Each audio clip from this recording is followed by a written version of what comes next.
سارا کنبہ اور سارا گھرانہ دیندار بن جاتا ہے۔ اس لیے ہم اپنی عورتوں کو، اپنی بچیوں کو دین سکھلائیں۔ فارسی میں ایک شعر ہے، خشت اول چونہت معمار کج، تا سریا میرود دیوار کج۔ اگر ایک بنیاد کی پہلی اینٹ کو، یا پرانے زمانے میں بنیادوں کے اندر بڑے بڑے پتھر رکھوائے جاتے تھے، اگر اس کا پہلا پتھر ٹھیڑا رکھا جاتا ہے تو وہ ساری دیوار ٹیڑھی ہوتی جاتی ہے، اور اگر اس اینٹ کو، اس پتھر کو سیدھا رکھا جائے تو جس کی ابتدا درست ہوتی ہے اس کی انتہا بھی درست ہو جاتی ہے۔ تو ماں سب سے پہلی درسگاہ۔ امام غزالی رحمۃ اللہ علیہ فرماتے ہیں، سوچ سمجھنے والی بات۔ وہ فرماتے ہیں کہ بچے کا دل اور اس کی عقل یہ ایک صاف کاغذ ہے۔ ایک بچہ 5 سال کا ہے، بول سکتا ہے لیکن سمجھ نہیں سکتا۔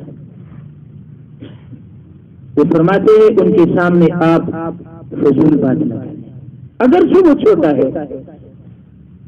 اگر آپ فضول بات کریں گے، گناہ کی بات کریں گے، تو وہ کان سے اتر کر اس کی عقل پر اس کی پرنٹ ہو جائے گی۔ اگر آپ خدا نہ خواستہ ان کے سامنے کوئی ایسی حرکت کرتے ہیں جو بھلی نہیں لگتی، اچھی نہیں لگتی، تو وہ حرکت اس کی آنکھ سے اتر کر اس کے دل اور اس کی عقل پر پرنٹ ہو جاتی ہے۔ بعد میں وہ بچہ جب بولتا ہے تو غلط بات کرے گا، جب وہ کام کرے گا تو غلط کام کرے گا۔ اس لیے بچہ چھوٹا کیوں نہ ہو، اس کے سامنے اگر بات کرنی ہے تو اچھے طریقے سے کرے، اچھی بات کہے، وہ بات کہے جس سے اللہ اور اللہ کی رسول صلی اللہ علیہ وسلم راضی ہوتے ہیں۔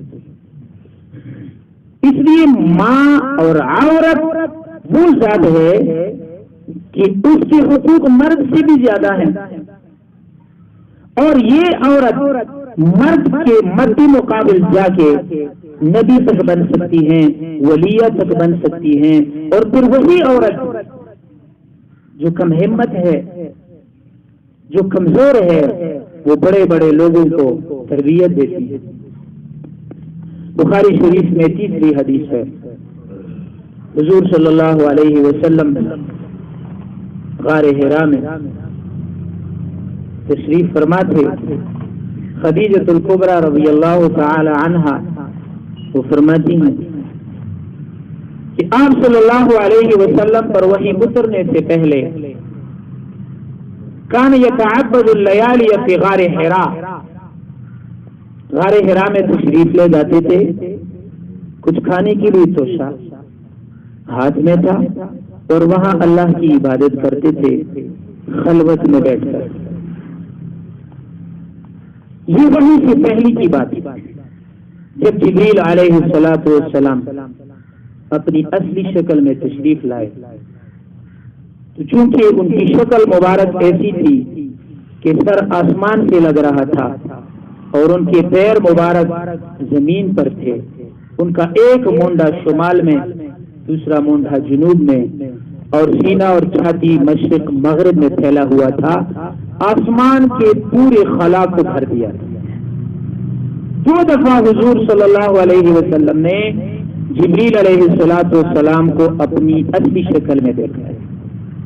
باقی جبریل علیہ السلام سے وحی لاتے تھے، تشریف لاتے تھے، تو ایک صحابی تھے حسین و جمیل، حضرت دحیہ کلبی رضی اللہ تعالیٰ عنہ کی شکل میں وہ تشریف لاتے تھے۔ زندگی میں پہلی دفعہ ایسی ہوا، اور پھر قرآن کا بوجھ۔ اللہ جل شانہ فرماتے ہیں قرآن کو میں پہاڑوں کے اوپر تفویض کروں، ان کے حوالے کروں کہ آپ اس کا بوجھ اٹھانے۔ ان عرضنا علی السماوات والارض، ہم نے اس قرآن کو آسمانوں پر پیش کیا، زمین پر پیش کیا، فابین ان یحملنها واشفقن منها، پہاڑوں نے، زمین نے اور پوری کائنات نے اس کی بوجھ اٹھانے سے انکار کیا، ایک میرے محبوب تھے جنہوں نے اس قرآن کی اٹھانے کا ذمہ لیا۔ ابن عربی وہ فرماتے ہیں کہ ہم قرآن کتنی آسانی سے پڑھتے ہیں، کھولتے ہیں اعوذ باللہ من الشیطان الرجیم بسم اللہ الرحمن الرحیم الحمد للہ رب العالمین۔ کوئی تکلیف ہے؟ کوئی مشقت ہے؟ کچھ نہیں۔ کیوں نہیں؟ اس لیے وہ فرماتے ہیں کہ اس کا بوجھ ہلکا ایسے نہیں ہوا، ایسے ہوا۔ وہ فرماتے ہیں کہ قرآن یوں سمجھیں، خدا کی طرف سے نازل ہونے والی کتاب، حضور صلی اللہ علیہ وسلم کا سینہ مبارک وہ چاند جیسا اور یہ سورج قرآن جیسا، یوں سمجھے جیسے ہم سورج کی روشنی کو نہیں دیکھ سکتے، ہماری آنکھیں چڑیا جاتی ہیں، اسی طرح ہم قرآن کو نہیں دیکھ سکتے تھے۔ تو یہی چاند سورج کی روشنی حاصل کر کے پھر رات کو جب چاند نکلتا ہے تو ہم اس کی روشنی کو دیکھ سکتے ہیں، سورج کی روشنی کو ہم نہیں دیکھ سکتے، چاند کی روشنی کو دیکھ سکتے ہیں۔ فرمایا یوں سمجھیے یہ سورج، یہ قرآن، یہ سورج کی روشنی ہے، ہم اس کو نہیں پڑھ سکتے تھے، ہم اس کو نہیں دیکھ سکتے تھے۔ جب حضور صلی اللہ علیہ وسلم کے مبارک سینے سے یہی قرآن ایکس رے کی طرح نکلا تو اب ہم اس قرآن کو آسانی سے دیکھ سکتے ہیں۔ اب یہی قرآن جب نازل ہونا شروع ہو گیا تو حضور صلی اللہ علیہ وسلم پر کتنی مشقت گزری کہ جب گھر تشریف لائے خدیجہ الکبریٰ سے فرمانے لگے زملونی زملونی، کپڑا لاؤ، کمبل لاؤ، مجھے سردی لگ رہی ہے، میری جان جانے والی ہے۔ تو آپ نے فرمایا، عرض کرنے لگے کلا واللہ لا یخزیک اللہ ابدا۔ اب دیکھیے عورت ہے جیسے ہماری بھی عورتیں ہیں، مائیں ہیں، بہنیں ہیں، بیٹیاں ہیں، وہ بھی ایک عورت تھی، لیکن وہ عورت صرف ولی کو نہیں، پیغمبر کو نہیں، بلکہ امام الانبیاء کو تسلی دے رہی ہے زبان مبارک سے، کلا واللہ لا یخزیک اللہ ابدا، ہرگز خدا آپ کو رسوا نہیں کریں گے۔ کیوں؟ انک لتصل الرحم، آپ رشتہ داروں کے ساتھ اچھا سلوک کرتے ہیں۔ وتکسب المعدوم، ایک غریب آدمی اس کی حاجت ہوتی ہے تو آپ ان کی حاجت پوری فرماتے ہیں۔ وتکرم الضیف، کوئی مہمان راستے پر جا رہا ہوتا ہے آپ ان کو ہاتھ سے پکڑتے ہیں، گھر میں کچھ بھی نہ ہو تب بھی اس کو بٹھاتے ہیں اور ان کو کھانا کھلاتے ہیں۔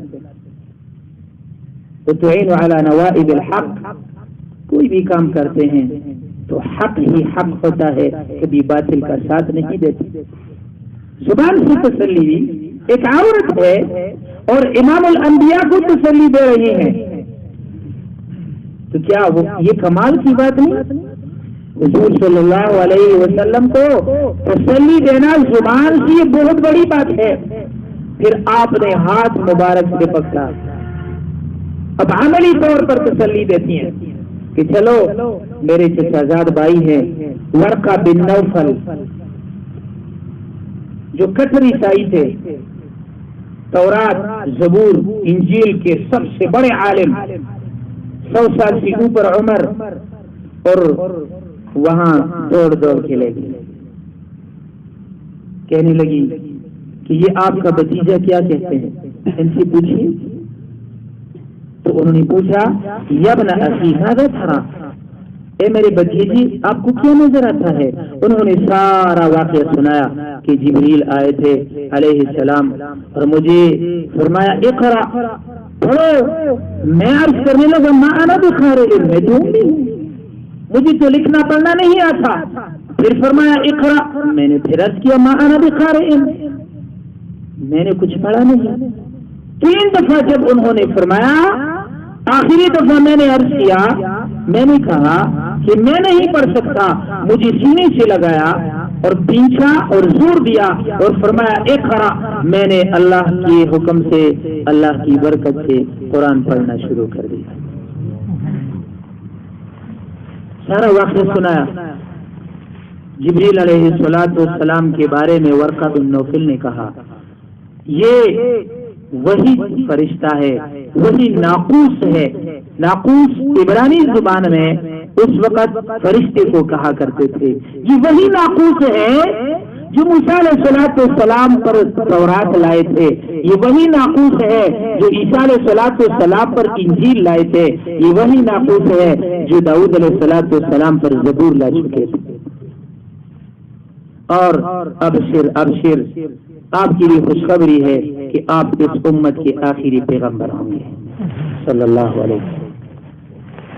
دیکھیے ایک عورت ہے اور اس عورت نے امام الانبیاء کو کیسی تسلی دی، اور اسی عورت کو ہم نے ناقص العقل کہا ہے، باقی ہے تو، لیکن اس کا یہ مقصد نہیں کہ وہ عورت ولیہ نہیں بن سکتی، وہ عورت کسی پیغمبر کو تسلی دینے والی نہیں بن سکتی، وہ عورت عالمہ نہیں بن سکتی، اور نہ ہم ان کو سہولیات فراہم کرتے ہیں کہ چلو بیٹی میں فلاں جگہ سے بیان لے کے آیا ہوں، آپ وہ بیان سنیں اس پر عمل کریں۔ علم خدا کی صفت ہے، ایک کمال کی بات سنیں، علم کس کی صفت ہے؟ اللہ کی صفت ہے۔ شاہ ولی اللہ محدث دہلوی رحمت اللہ علیہ فرماتے ہیں کہ دیکھیے ایک عام آدمی، آپ کا نام کیا ہے حضرت؟ نذیر احمد صاحب، حج پہ چلے جائے، اللہ سب کو لے جائے، اللہ سب کو حضور صلی اللہ علیہ وسلم کی روزے کی زیارت نصیب فرمائے۔ نذیر احمد صاحب آج نذیر احمد ہیں،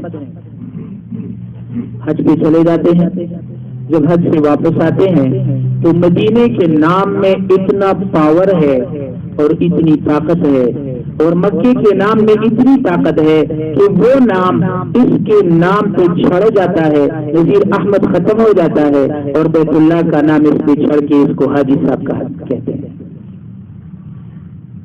مکہ مدینہ اس کا نام ان پہ چھڑا، ان کا نام ختم ہو گیا، حاجی صاحب حاجی صاحب۔ اور یہی ایک عالم، ایک حافظ، ایک قاری، ایک فقیہ، ایک مفتی ہر سال حج پہ جاتا ہے مثلا، اور 100 سال کی زندگی میں وہ 100 سال حج کرتا ہے، ہر سال جاتا ہے، پھر بھی ان کو کوئی حاجی نہیں کہتے۔ سوچنے والی بات ہے۔ وہی حافظ صاحب، مولانا صاحب، مفتی صاحب، شیخ الحدیث، شیخ القرآن، مختلف ڈگریاں ہیں۔ کیوں کہتے ہیں؟ اس لیے کہ اس کے سینے میں جو علم ہے، اس حافظ کی سینے میں جو قرآن ہے، وہی قرآن خدا کی صفت ہے، اور خدا کی صفت پر صبغۃ اللہ ومن احسن من اللہ صبغہ، خدا کی صفت پر مکے اور مدینے کا رنگ بھی نہیں چڑھ سکتا۔ اتنی بڑی چیز ہے۔ اس لیے شاہ ولی اللہ رحمۃ اللہ علیہ فرماتے ہیں میں مبارکباد دیتا ہوں اس محلے کے لوگوں کو جس محلے میں ایک حق پرست عالم موجود ہو، تو ان کو مبارکباد دیتا ہوں کہ مکہ اور مدینہ کی زیارت کرنی ہے تو اپنے عالم کی زیارت کرو۔ علم بہت بڑی چیز ہے، اور یہی علم عورت بھی حاصل کر سکتی ہے۔ رسول اللہ صلی اللہ علیہ وسلم نے فرمایا میرے صحابہ میں سارا علم آپ میں چھوڑ کے چلا جاتا ہوں، لیکن یاد رکھو میری پورے علم کو ڈیوائڈ کرو 2 حصوں میں، ایک حصہ آدھا علم صرف بی بی عائشہ کے پاس، میری نبوت کا سارا علم ان کو 2 حصوں میں تقسیم کرو تو آدھا حصہ میرے علم کا، میری نبوت کا، میرے علوم کا میری بیوی سیدہ، میری زوجہ سیدہ عائشہ رضی اللہ تعالی عنہ کے پاس، اور آدھا علم 1400 صحابہ کرام پر تقسیم کیا گیا تھا۔ اب دیکھیں وہ بھی عالمہ تھی، اس کی وجہ کیا ہے؟ اس کی وجہ یہ تھی کہ جب حضور صلی اللہ علیہ وسلم کوئی بات ارشاد فرماتے تھے تو صحابہ کی ضرورت نہ ہوتی تھی کہ آگے کوئی سوال کریں کہ یا رسول اللہ صلی اللہ علیہ وسلم اور کیا ہوگا، بس خاموشی سے سنتے تھے اور وہ حدیث یاد کرتے تھے۔ بی بی عائشہ رضی اللہ تعالی عنہا حضور صلی اللہ علیہ وسلم کو سب سے زیادہ محبت بی بی عائشہ تھی، اور سب سے زیادہ محبت ابو بکر صدیق رضی اللہ تعالیٰ عنہ کے ساتھ تھی۔ بہت بڑے آدمی تھے۔ رسول اللہ صلی اللہ علیہ وسلم فرماتے ہیں ان اللہ تجلی للناس عامۃ، جب جنت میں جنت والے رب ذوالجلال کا دیدار کریں گے تو یوں ہوگا جیسے سورج کناروں سے اوپر اٹھتا ہے اور ساری دنیا اس کو دیکھتی ہے، یوں ہم خدا کی زیارت کریں گے۔ اللہ ہم سب کو اپنی زیارت کرائے۔ لیکن جب سارے جنت والے رب ذوالجلال کی دیدار سے فارغ ہوں گے تو اللہ اسپیشل ابو بکر صدیق کو تنہا اپنا دیدار کرائیں گے۔ ان اللہ تجلی للناس عامۃ ولأبی بکر رضی اللہ تعالی عنہ خاصۃ، اسپیشل ان کو اکیلے تنہا دیدار کرائیں گے۔ اس ابو بکر صدیق کی بیٹی سیدہ عائشہ رضی اللہ تعالی عنہا، ان کے پاس علم اس لیے زیادہ تھا کہ وہ رسول اللہ صلی اللہ علیہ وسلم سے بالکل دوستانہ ماحول میں رہا کرتی تھی اور ہر بات پوچھ سکتی تھی۔ ایک دفعہ رسول اللہ صلی اللہ علیہ وسلم نے فرمایا کہ جب ایک انسان کے 3 زندگی میں دودھ پیتے بچے فوت ہو جائے، 6 ماہ، 1 سال، 2 سال، 2.5 سال تک دودھ کی مدت ہوتی ہے، دودھ پیتا بچہ، جس انسان کے 3 بچے فوت ہو جائے ان بچوں کے والدین پر جنت دنیا میں واجب ہو جاتی۔ آپ نے فرمایا، صحابہ کرام نے یہ بات سنی، بس خاموش ہو گئے۔